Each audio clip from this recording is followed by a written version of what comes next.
TX Factor is brought to you in association with Martin Lynch & Sons, the world's favourite ham store. And the Radio Society of Great Britain is proud to sponsor TX Factor.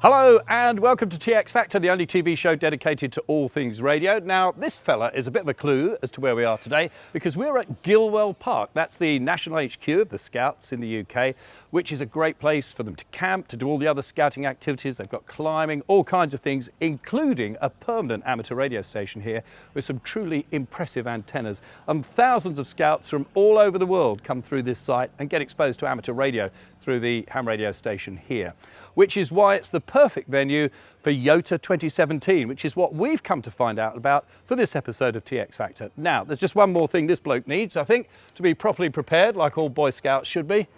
There we go.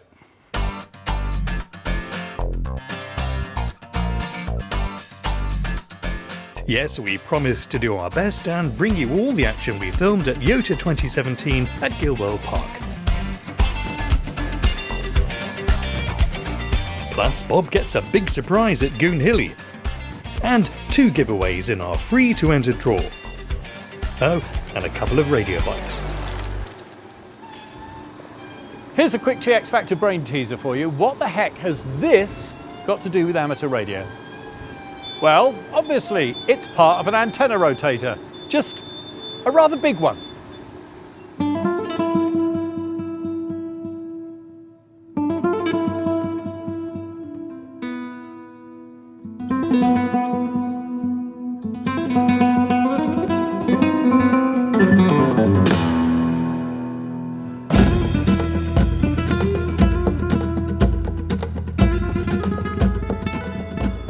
Wouldn't you like a dish like this in your back garden? It's truly amazing, isn't it? This is antenna number 6 at Goonhilly in Cornwall, and in the building below us is a team of radio amateurs who've been given a unique opportunity to use this dish for a couple of days to do some Earth, Moon, Earth. So let's go and find out how they're going to do it.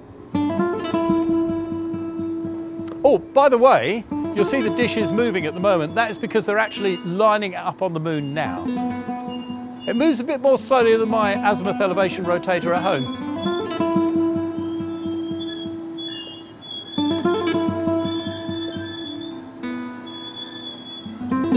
Wow.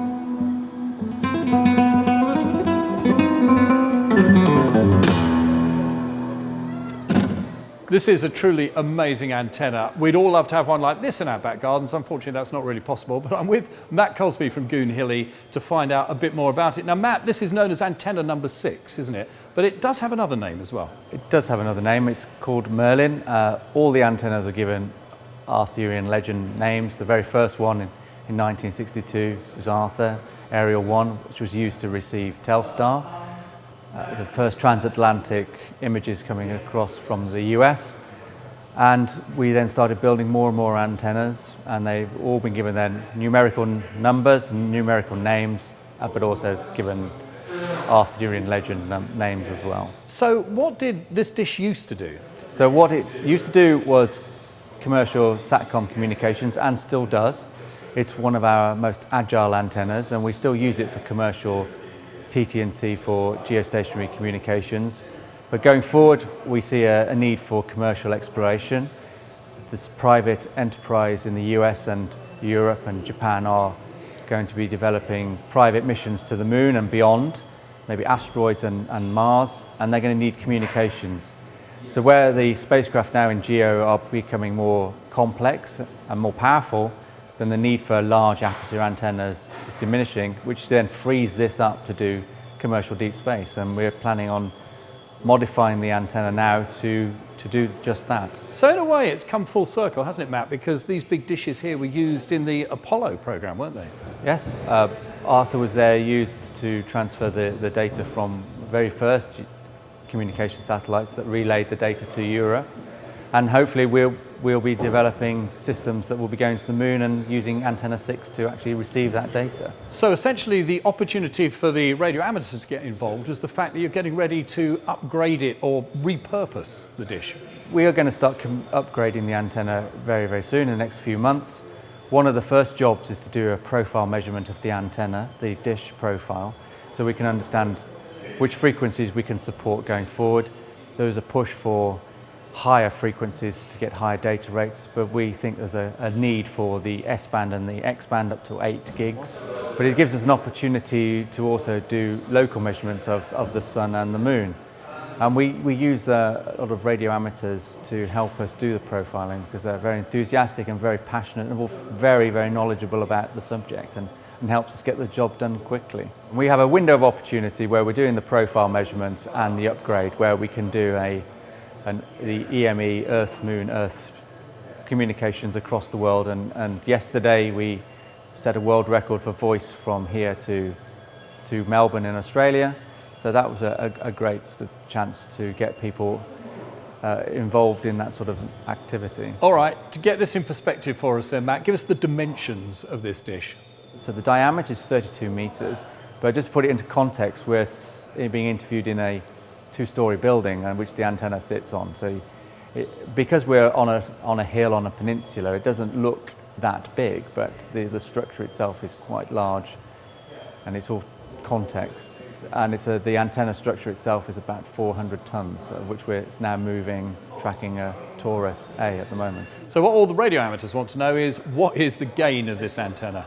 It's roughly, because these are frequencies that we don't normally use, we estimate about 65 dBs. For us radio amateurs with our azimuth elevation rotators waving a couple of Yagis about, we can whiz them around fairly quickly. This is a completely different kettle of fish. How quickly is the dish moving at the moment? It's roughly moving about 3 degrees a minute, but we've ramped the speed down because we want to just keep it nice and gentle. So the design of the antenna is a secondary reflector, so at the focal point of the dish we reflect the energy all the way down through waveguide down to the top of this building. We plan to extend that focal plane all the way down into the building so we can then feed in different feeds. When you look at the back of the dish then, there's like a giant drain pipe coming out of it. So the drain pipe is quite large diameter. In fact, you could drive an old style Mini through it, so that's the scale that we're talking about. And if you notice in the drain pipe the kinks, and those are just sheets of metal that act as mirrors that reflects the RF power down into the feed, into the wideband feed that we've got here at the moment. Hi Noel, we meet again and at Goonhilly for the second time, and I think it's to do with what we were doing last time we were at Goonhilly that has enabled you to be here doing this EME attempt today. Yes, through the relationship that we built with Matt and the Goonhilly team, we've managed to gain access for one weekend, for an activity weekend, to one of the really big dishes, the 32 metre GHY6. Who's on the team then, Noel? So Brian, G4NNS, is really the team leader on the moonbounce, supported by Neil, G4LDR, and Tim, G4LOH. So once you had the offer of the dish, the next thing is working out what frequencies you're going to use and what kit, I presume. That's right. So, I mean, frequencies were decided for us by the feeds that are available on the dish. The dish has got a 5.6 gigahertz feed, and also a 3.7 gigahertz feed, which we're actually using at 3.4 gigahertz. So we're operating EME on the 9 SEMS and 6 SEMS amateur bands. But this isn't just a jolly for the hams, is it? Because I think the Goonhilly guys are getting something out of this as well. Yes, what we're currently doing, we're not actually doing any EME contacts, but we are actually moving the dish around to look at Taurus.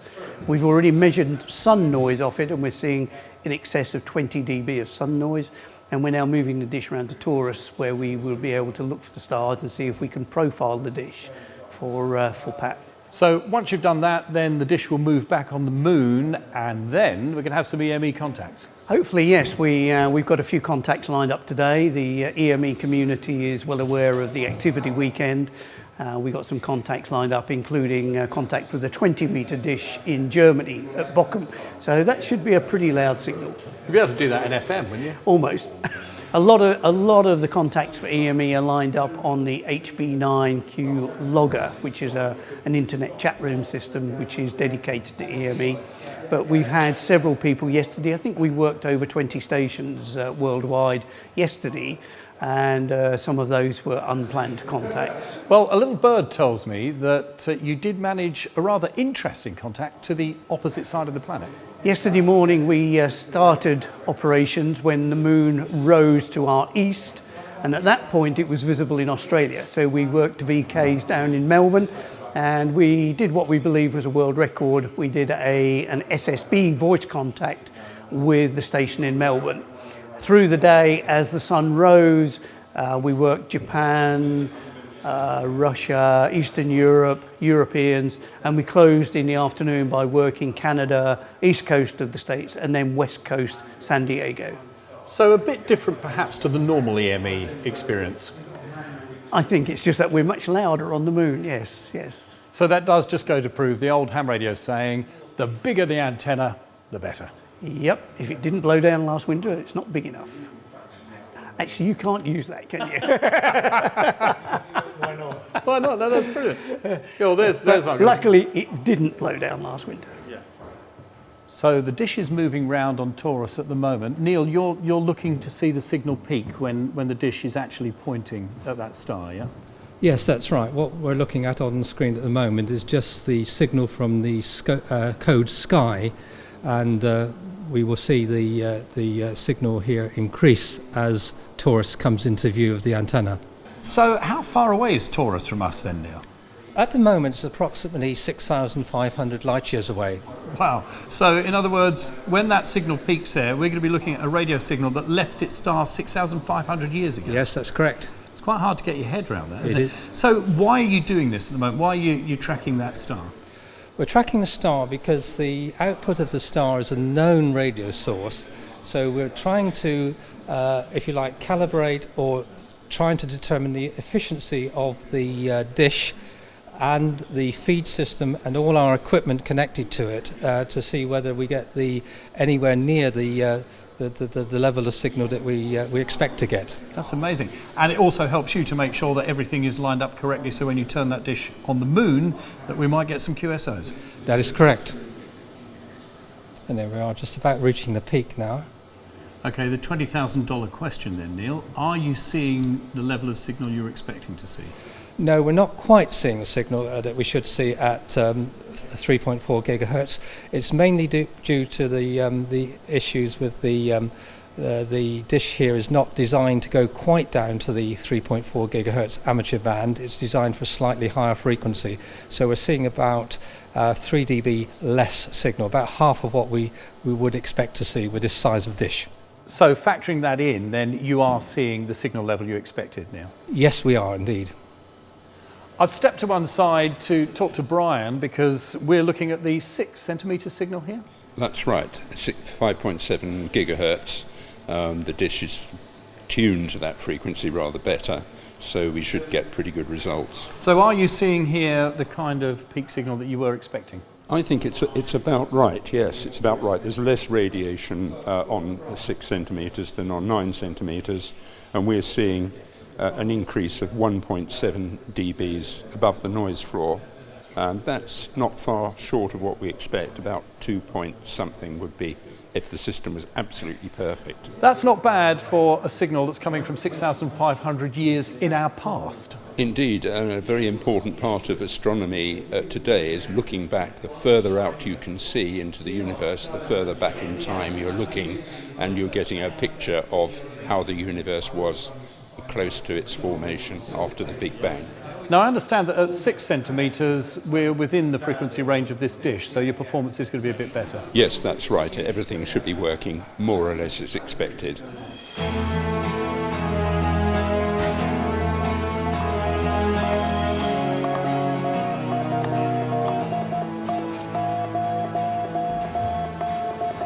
Come couple of things you'll notice about an EME QSO compared with a normal one is, first of all, the echo. So when Brian finishes sending, you're going to hear the last bit of his CW coming back from the moon as an echo because of the delay, even at the speed of light, the signal getting to the moon and back here.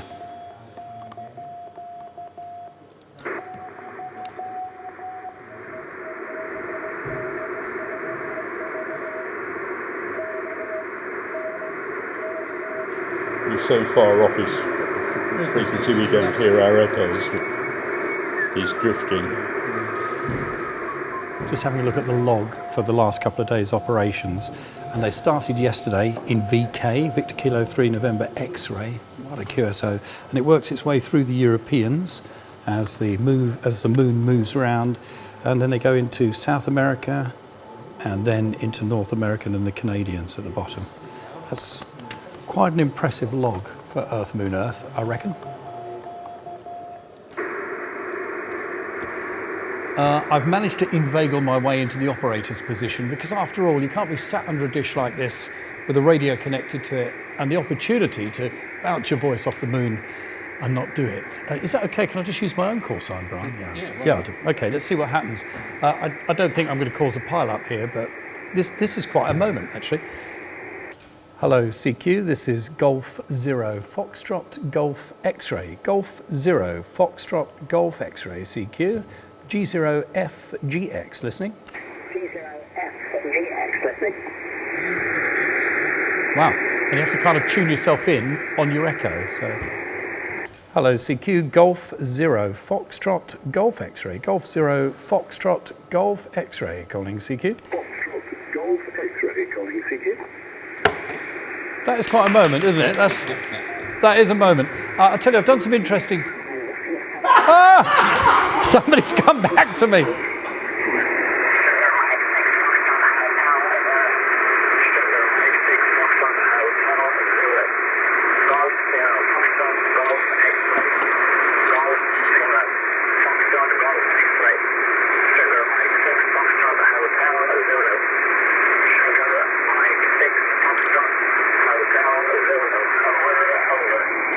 Sugar Mike 6 Foxtrot Hotel Zulu. This is Golf 0 Foxtrot Golf X-ray returning.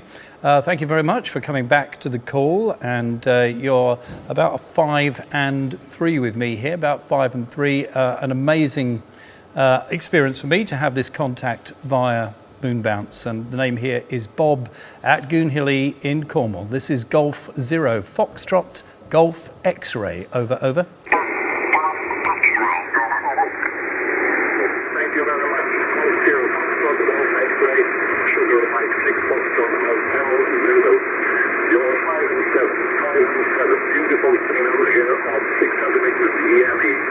Beautiful signal of 600 meters EME. Much stronger than yesterday, much stronger than yesterday. We have something going to your station. So thank you very much. For this reason, tonight you'll help that you get very curious with 6 centimeters EME. Golf 0 Foxtrot Golf X-ray. Sugar Mike 6 Foxtrot Hotel Zulu. Sugar Mike 6 Foxtrot Hotel Zulu, Golf 0 Foxtrot Golf X-ray returning. Well, thank you very much indeed for the QSO and for the 5 and 7 report. And the guys here have been busy tweaking the system, so hence the bigger signal today. And very, very pleased to work you. And also have my first ever EME QSO. So thank you for the contact. Sugar Mike 6 Foxtrot Hotel Zulu. This is Golf 0 Foxtrot Golf X-ray clear. 73s.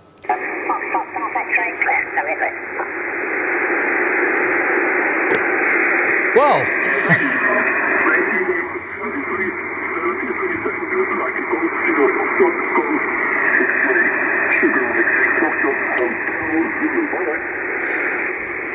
I wasn't expecting that. On that bombshell, I think what we have to do is cover off EME in another episode of TX Factor, because I've got the bug now, and you don't have to have a dish this big to do it. It is something you can do from your own backyard. We'll put more information about it in the show notes for this episode, but watch out because we'll cover it in a future episode of TX Factor. Thank you very much. Thank you. Thank you very much. That was great. Thank you.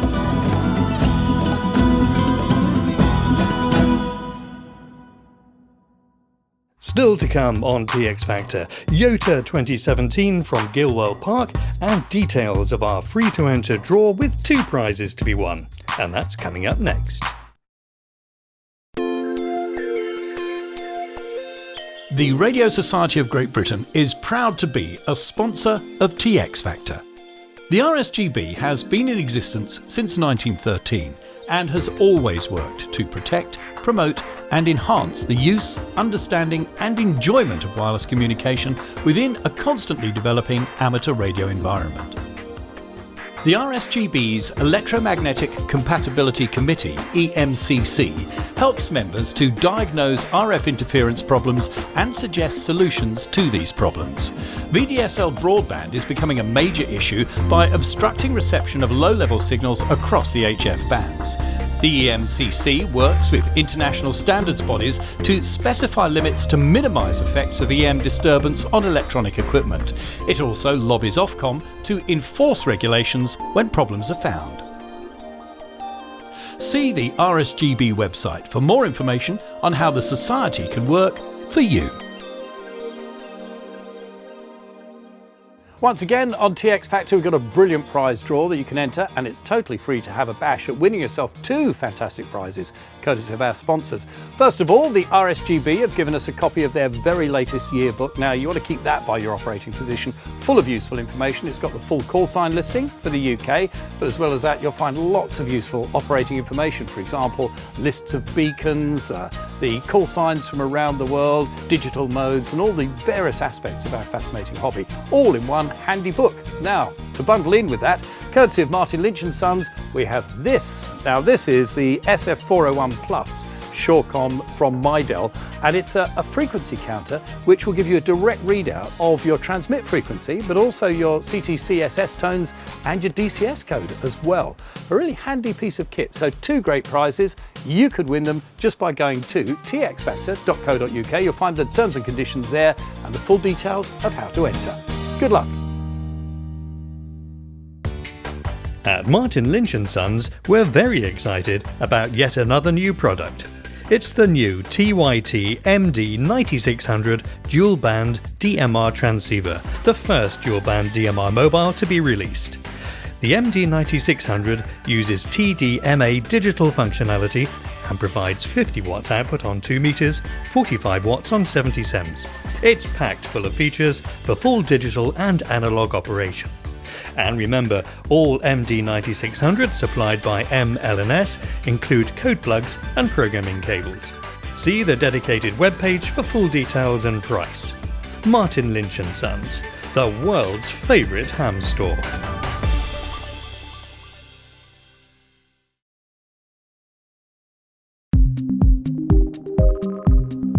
YOTA stands for Youngsters on the Air and is a group of amateurs under the age of 26 in Region 1 who work together with the goal of encouraging new young operators into our exciting hobby. This year, the RSGB took on the mammoth task of organising their huge annual get-together, YOTA 2017, which saw 80 youngsters from 25 countries come together at Gilwell Park in London for a week to take part in a massive range of amateur radio activities, ranging from a link-up with the International Space Station to building their own transceiver. I'll tell you what, this is like ham radio paradise, this. I mean, behind me, there's stations on HF, VHF, UHF, digital modes. Everybody's doing everything in this room simultaneously. And John, what are you trying to do? So I'm trying to work some people via a satellite up in space. So we've got some directional beams outside which track the satellite both horizontally and vertically. So we've got azimuth and elevation, all controlled via the computer here. We've got frequency control to take into effect the Doppler shift. And basically we've got an FM repeater on some satellites and a linear repeater on others that you can try and work via the satellite to somebody else that can see it above their horizon. Now, John, you're involved with the station here at Gilwell Park, which is here permanently. Yes, it's not just here for YOTA 2017, and a very impressive antenna farm out there. Well, thank you very much. It's taken us a long time and a lot of effort, but we've slowly been building it up. We're really lucky with the site staff here. They do a lot to help us. They allow us to have big towers permanently installed. They're quite happy to put cable ducts in and so on so that we can have the shack here. And we set up the station for every single big event we do on site. and we reckon we see somewhere between 10 and 20,000 young people a year coming through the doors of the shack. It's pretty impressive. I've got to ask, how the heck did you manage to get that massive beam on top of that telecoms tower out there? Well, that wasn't completely us. So originally we had a smaller tower out there, and then the telecoms company came to us and said, we'd like to put a slightly bigger tower there, and we'll put your antennas back on top of it for you when we put our kit up. So we said, yes, please, thank you very much, and it was kind of an agreement, and should we have a situation where we need to do any maintenance on it, they're very kind and they help us out with that side of it. So very impressive that you've got all these antennas and you've got a great setup here for introducing all the scouts, the many scouts that come through Gilwell Park into amateur radio. And I suppose that's where the satellite thing comes in, because for young people, you mentioned space and satellites and it does get their attention. Yeah, absolutely. I mean, the other parts of the station, the HF and so on, is all well and good, and you can say to the young people, hey, we can work people in Australia, you know, we can get around the world. And very often you get this bemused look and they sort of say, why would I want to do that when I've got Skype and FaceTime and so on and so forth? But as soon as you say, hey, we can send a signal to space and hear it coming back again, and other people can talk back to us via space, that sort of sparks the imagination, it gets the young people more interested. And then when you mention the ISS and the packet repeater on there as well, and tell them it's kind of text messaging via the space station, or mention that the contacts that the schools were having with Tim Peake and so on were done through amateur radio, that really grips them, gets the imagination going, and it actually does bring more people towards the hobby.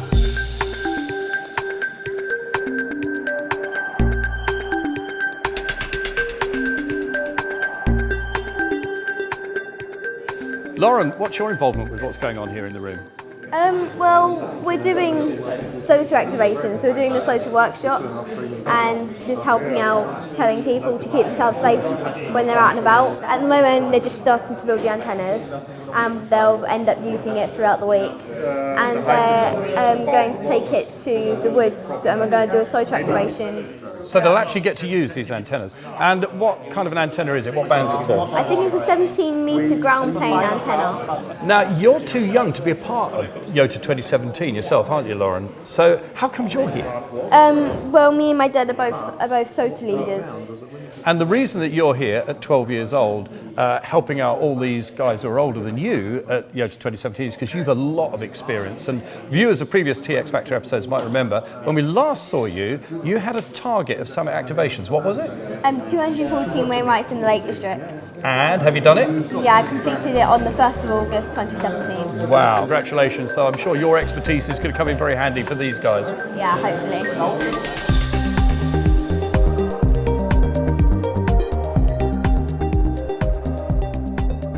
I'm very excited about this adventure in my life, and I'm very interested in these things and how to cope with this. Yeah, how to sort this out and do an interview on the TV at the same time. So where are you from? I'm from Bulgaria. Okay. In a small town. I'm living there. And how long have you been interested in amateur radio? Actually, I have been in Austria last year, and then I started to be interested in this, and I get my call signed. And from then, I'm doing my best for this hobby. Are there many young people in Bulgaria that are interested in amateur radio? Actually, no. This is not very popular in Bulgaria, so one of my missions is to make it popular. So YOTA 2017 is a big help with that, because you come here, you meet lots of other amateurs of your sort of age and learn new things that you can take back to your own country. Exactly. This is the idea of the whole camp. And knowing so many people, it's a great experience. The great thing about amateur radio is it's a cooperative hobby, so the two of them working together now to untangle this cable. What's your name? My name is Gergana and I'm from Bulgaria. So how are you enjoying YOTA? I'm enjoying it very well. I have been a couple of times, and so that's what got me interested in radio, and every time it's like coming back home in a way, because it's some of the same people but then some new people, and so it's a great experience. And what are your particular interests in amateur radio? Well, the irony is I'm not very good at the practical stuff, but I find it the most interesting, so I think I'm trying more to be good at that, because I have the chance now, because everybody shows exactly what we're supposed to do. So that's something you're really getting out of this event, is more hands-on practical stuff. And when you're at home in Bulgaria, what amateur radio activities do you do? Well, mostly at home. My dad has set up a little station. We don't have a club in the city, so that's very helpful, although it's not as powerful as we'd like it to be. So that's most of the experience I get.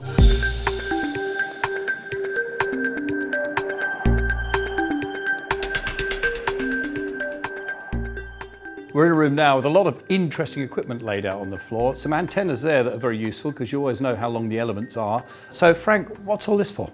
This is amateur radio direction finding, ARDF. It's also known as radio orienteering, and the old term for it used to be fox hunting, but obviously we don't push that too much anymore.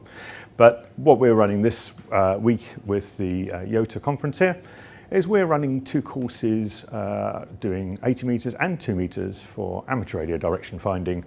Not quite to the international competition standards because the site here isn't big enough, but we'll give them a good feel for what ARDF is all about. I imagine then, for a lot of people here at YOTA 2017, this is going to be the first time they've ever experienced ARDF. Yes, I think it will be. A couple of people have already expressed an interest in finding out about it because they don't know anything about it.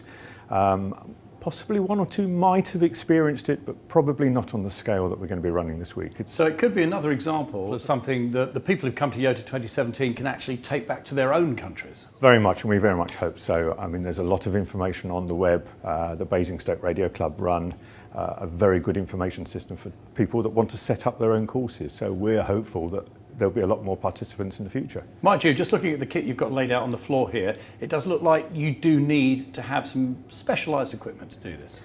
It's a little bit specialised because the transmitters are dedicated to the one frequency, and we're running 5 transmitters on each of the 2 bands, but they are synchronised. So the transmitter will come on for 30 seconds, turn itself off, number 2 will come on for 30 seconds, turn itself off, etc. through the cycle for all 5. And then hopefully number 1 comes back on. And therefore your transmitters need to be synchronized to the second in the 5 transmitter cycle. I imagine it is an ideal sport for youngsters. Fast thinking, fast legs. It is. We get a lot of different people to take part, but if you're quick on your feet, you've got a definite advantage. But at the same time, you need to understand how the radio waves work, because you've got to direction find where that signal's coming from. And then you've just got to run it down and find the transmitter hidden in the bush. Right, so can we have a look at some of the kit we're going to be using? Yeah, certainly. So what have we got here, Frank? So we've got the 2 different courses set out at the moment. The ones closest to us are the 80 metre kit, and the ones over there are the 2 metre kits, obviously with the different aerials and things. The kit itself consists of a small transmitter for the 80 metres, and in this case we've just got a little aerial. Because the site isn't enormous, it's quite a small 80 metre aerial, so it's quite. And you've got to conceal that in the bushes as well, so yes. that you don't want any visual clues. No, absolutely as few visual clues as possible. Each of the hidden transmitters will have an orienteering flag, and that really is the only thing that the participants are looking for. If they see anything else, I've failed. So, but also there'll be a timing marker on the site. And each participant will have an I button, and they come along and they just dab on this, and that will record the time that they've arrived at the transmitter. This kit here then is for the 2 metres? Yeah, so this is the 2 metre setup, pretty much the same as the 80 metre, but obviously with the aerials, this time we've got a turnstile for 2 metres, and this gives us an omnidirectional horizontal signal, and that's important because of the receivers we're going to be using for the 2 metres. Okay. But other than that, the principle's the same with the timings? It's exactly the same with the timing system and the orienteering flag. Yep, and that'll all be hidden in the bush. So can we see the transmitter then, Frank? Yeah, certainly. So this is one of the transmitters for the 2 metres. These are all home-built bits of kit. G3ZOI does all the design work on the transmitters for ARDF. And these are used worldwide. The design is absolutely fantastic. He's done a really good job. And basically, by changing the settings in here, we can determine which number in the sequence it is, how long it comes on for, and that kind of thing. So can we just hear the transmission that it makes, Frank? I can pick that up on my certainly. handheld here. This one's set up as number 1, so when we turn it on, it should come straight on with any luck.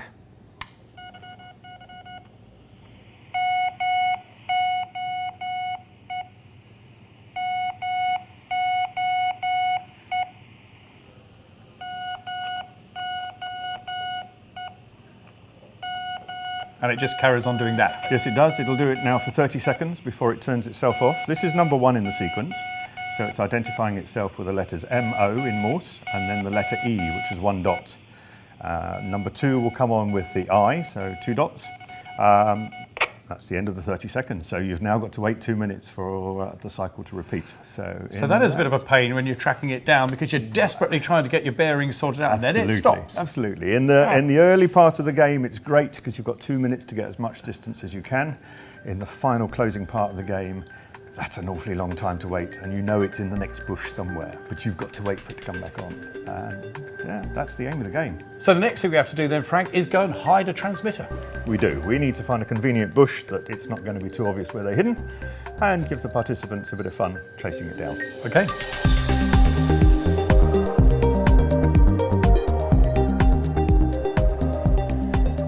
So I'm guessing you want it to be a challenge, but you don't want it to be too hard, do you? Because for these guys, it's their first introduction to ARDF, so you want them to have fun. Yes, you do. That's the important thing, is that they need to discover what it's all about, to find out the fun of doing ARDF, and hopefully inspire them to get out there and go and do it themselves in their own countries. That's the idea.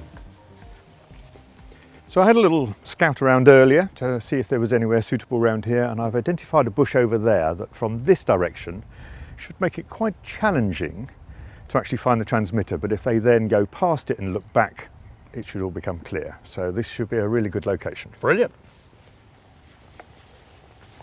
Who's climbing the tree? Oh, I'm not going that high up. Good. I'm glad to hear that. So this should do quite nicely. So what are we going to do with the antenna then? Just sort of dangle it in there somewhere? Yes, ideally just somewhere up at about just in a tree. That branch there looks good. We can hopefully just hook it up here. This is where we could do with being taller or having a ladder. Yeah, very much so. Oh no, look at that. See, he's done this before.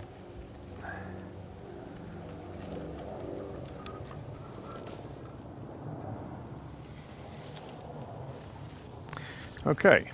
Yeah, that's good because we know that's there, but if you just were wandering past, you're not going to see that easily. Hopefully not, no. Okay, so attach that to our transmitter.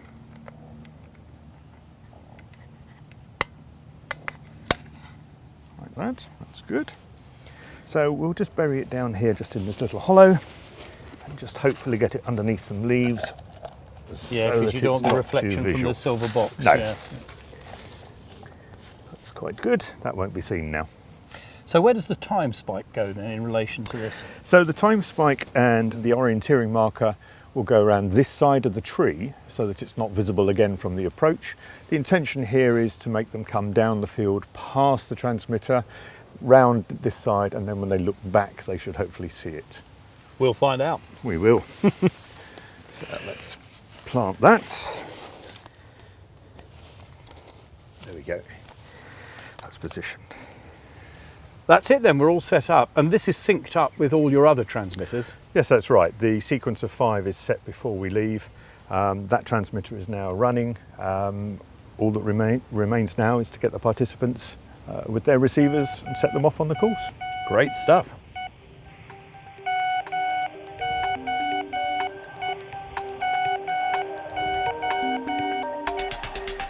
We'll see how our willing volunteer Dan gets on when he tackles Frank's challenge later in the show.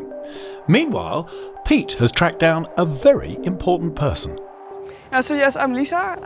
I'm the chairman of the youth working group of the International Amateur Radio Union Region 1. And YOTA is part of the youth program of the IRU. And that's my involvement here. So why is YOTA such an important event? YOTA is very important. We have several programs throughout the year. One of our main events is the YOTA Summer Camp, which is now hosted in the UK. That's very important. There are many youngsters coming together this year from about 26 countries. They're all from the same age. So they're aged between 15 and 26 years old. And they all have the same interest in amateur radio. And of course, as well as amateur radio, it gives people the chance to talk about their cultures and their countries. Yeah, exactly. We have one evening, the intercultural evening. People bring food. Traditional clothes from the home country. We will place some tables with everything on it, and they can share their food and drinks from their countries, and that's really, really interesting. I'm really looking forward to that. What did you bring? Cheese. Of course. What a surprise. Of course. This is a week-long event, so what happens once these youngsters get home? Yeah, so they stay in touch throughout the radio, of course, but also through social media. And we also encourage youngsters to start their own little YOTA events at home, maybe on national level, little youth camps, youth field days, and those kind of things. We hope that they all will spread the word. And what are you most looking forward to about this particular event? It's a good question. What I always look the most forward to is to meet all those young people, and I'm always happy when I see those youngsters being happy and going home at the end of the week.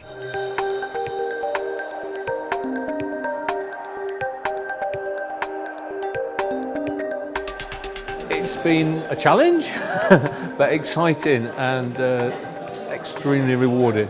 Of course, we last saw you at the Bath Buildathon, but this event is a little bit different, isn't it? Absolutely. I mean, the key differences between the Bath Buildathon is the numbers of people that were attending at YOTA, and the kit that we're building is a brand new kit that's never been built anywhere else. So that's two exciting elements to it. Go on then, I'm dying to know, what does this kit actually do? It's a kit that's been put together for us specifically by Hans Summers at QRP Labs, and this is the completed kit. It's a 17 metre CW transceiver, and it's all self-contained on the one printed circuit board. It's digitally controlled, so it's got DDS frequency generation.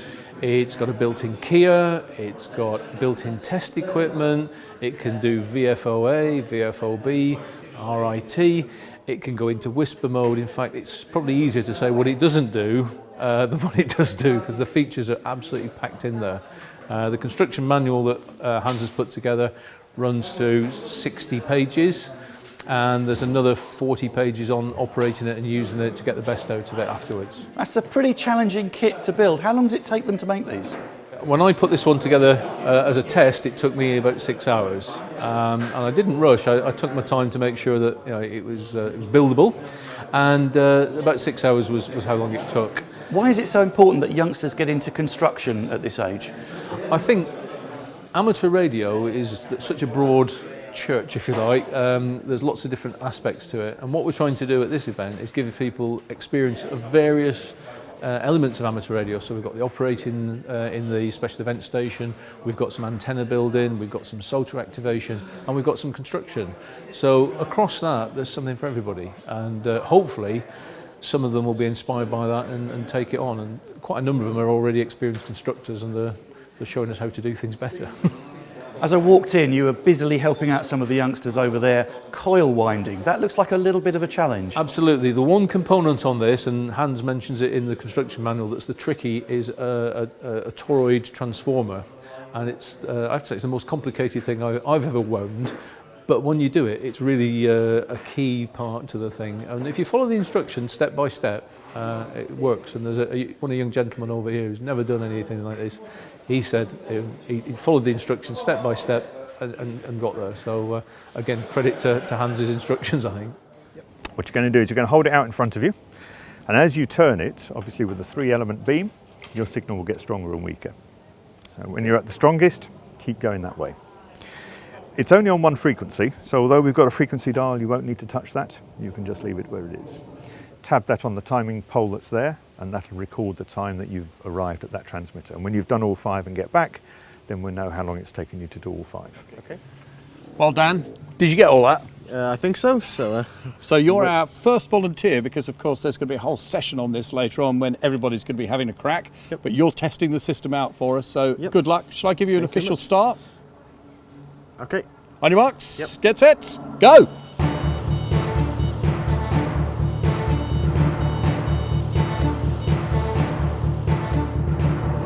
He's going to right.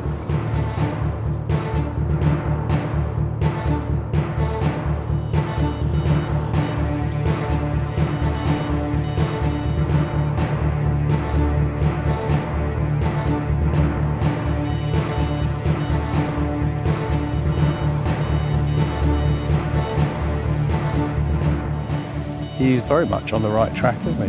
He's on the right track, yes. Keeping up could be interesting.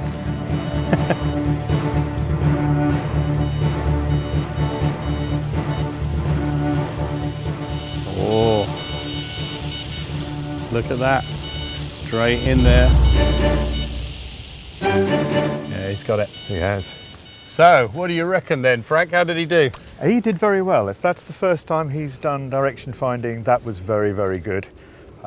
Yes, I'm now worried my course isn't good enough. Have you honestly never done that before, Dan? Not really, no. I did a sort of brief introduction to ARDF at YOTA 2014, But other than that, no. Well, that was very good indeed. We are well impressed. And it was right what I said about the fast young legs as well, Frank. That helps too, doesn't it? Definitely the fast young legs, yes. At YOTA 2017, there's young people from all over the world who've come to be a part of this unique event. And most of them came here by fairly conventional travel means, although I did speak to one chap from Estonia who hitchhiked most of the way. But there's also 2 German gentlemen here who've cycled here from Germany and been doing their amateur radio hobby as they cycled their way to the UK with APRS and having a few contacts on the way as well. And we're expecting one of them to come cycling up any moment so we can have a chat with them about just how difficult it was to cycle from Germany to YOTA 2017. Oh, wow. Hi, Lars. Hi. Now, you actually arrived here on Friday, didn't you? And it's now Sunday. Yeah. How long did the ride from Hamburg to here take you? We calculated 6 days, but as you said, we arrived 1 day earlier because we planned 1 day reserve, because as your bike something can happen. I had some broken spokes. Yeah. So you never know, something may happen on this longer journey. So we had 1 day of reserve, and we arrived in the late evening of Friday. So we took the whole 6 days. How many hours cycling did you have to do a day? To do it in that time, it must have been mostly cycling. Yeah, normally we start at around 7 to 8 in the morning, and at around 21 to 22 in the evening we are setting up our camp. So all this time is more or less cycling and a little bit of eating, making some stay in a nice location. You were using amateur radio throughout the trip as well, and you were giving your position by APRS. So what were you using? Yeah, I used an handheld like this for APRS. I used my smartphone with APRS Droid to feed this normal FM handheld who doesn't have GPS or an internal digipeater. So I could use my smartphone for the maps and at the same time for APRS. But I couldn't hear music. But right, no listening to music because the phone was busy. So yeah. What did you do in your head to make the hours pass by while you're doing all that cycling? Also, it's quite interesting thing to compare the countryside with. You're riding to a lot of different countries where a lot of different things, the roads. I mean, here in England it was quite the change from the right road system to the left road system. And it's quite interesting. Sometimes you look around and looking for antennas. Mostly you find TV antennas, but it's interesting. Good. And did you manage to have a few QSOs as you were cycling as well? Yeah, but just a few, because you always need to look at the local repeaters. Always are changing from the shift frequency, from all that kind of stuff. You need to have either a long list or something digital to know all the different repeater settings, because every country has its own split frequencies and all that kind of stuff. It's not always the same as I'm used to in Germany. And here's Lars' travelling companion arriving, although I don't think they managed to do much cycling together, because I think you went a little bit more slowly, and I'm not surprised considering the amount of kit you've got here on this bike, Jacob. Yeah, that's quite heavy. I got about 30 kilograms just in the carrier, all the HF stuff, and another 20 in the panniers, so it's quite heavy. But yeah, I want to go to a YOTA camp, which is an amateur radio camp, so I want to get some amateur radio stuff on my radio, and I just love somehow combining cycling and doing amateur radio at the same time. Well, you've certainly managed to do that. Can you talk us through the gear that you've got here on your bike? Yeah, right. So for HF, I got the FT100 Yaesu, the control head on the handlebar, and the HF unit I've got in the monowheel trailer. So it's much easier to carry that if the heavy weight is lower on the ground and in the back. And they're connected to the FT100s, the MFJ928 automatic tuner over there. You can tune it from 40 to 10 meters. The tuner is also in the back. Then I got the control head over here on the handlebar back. And then I can do CW, and I can do SSB, of course. And I have also a Pactor TNC, so I can send emails via HF just to stay in contact with some guys. So also somehow independent of the internet. And of course APRS, I have the VX8 over here from Yaesu. doing the APRS stuff. I can have it for 2 meter and 70 centimeters FM. And then I got some digital radios, a DMR. So I got a DMR radio here, and I got plenty of others. Don't have them all with me right now. They're in the room. So I'm just covering all the digital modes actually. Right. So you're plenty pretty of stuff. comprehensive, pedal-powered radio station here. Tell me, I've just got to ask this: can you actually do CW while you're cycling? Yeah, but I won't do that on the road. No. Only on cycling lanes. Because on the road you have to pay attention to all the traffic coming and passing by, and I have this long trailer and I have to take care to get it balanced out somehow. So I don't do it on the road, but I do it on the bicycle line. And I was doing a lot of bicycle lines in the Netherlands and in Germany along the River Rhine, so I could do some CW there on 20 meters. That sounds to me like multitasking a stage too far for me, pedaling, steering, not falling off the bike and doing CW at the same time. Well done on your trip here, and just like Lars, you're going to have a little bit of a rest here, and then you've got to do the journey back. Yeah, that's right. I got here, so I want to see the city as well for 3 more days, and then we'll go back, taking the ferry from Dover to Calais and then back to Frankfurt. We'll listen out for you on HF. Yeah, thanks.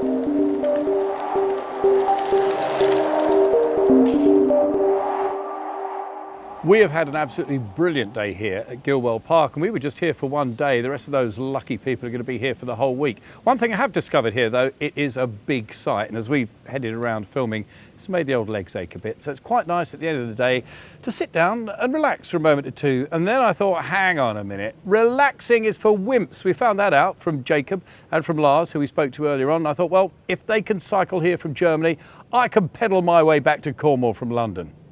See you for the next episode of TX Factor. I hope. Oh, I better just operate mobile while I'm doing this as well, just like they did. Hello, CQ. This is Golf Zero, Foxtrot Golf X-Ray Mobile, Go-Kart Mobile. Golf Zero, Foxtrot Golf X-Ray Mobile. Which way's Helston? That way, I think. G0FGX, Golf Zero, Foxtrot Golf X-Ray Mobile. Calling CQ Go-Kart Mobile.